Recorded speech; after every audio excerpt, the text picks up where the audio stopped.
In this simple video tutorial, I'm going to share with you how to lock your Snapchat with Face ID or passcode. Locking your Snapchat app with Face ID or a passcode on an iPhone is crucial for maintaining privacy and security. It protects your personal messages, photos, and videos from unauthorized access, ensuring that only you can view your content. To do this, simply hold onto your Snapchat application. You will see this option of Require Face ID.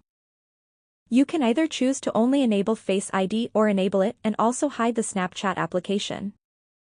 Select on Require Face ID and it will automatically get enabled. Once you open your Snapchat, you will first have to enter Face ID to get access. This added layer of security is particularly important if your phone is lost or borrowed by others, as it prevents potential misuse of sensitive information. To remove it, simply hold and select Don't Require Face ID. That's how easy it is to enable Face ID on your Snapchat application. If you have any questions, just let me know in the comments section down below.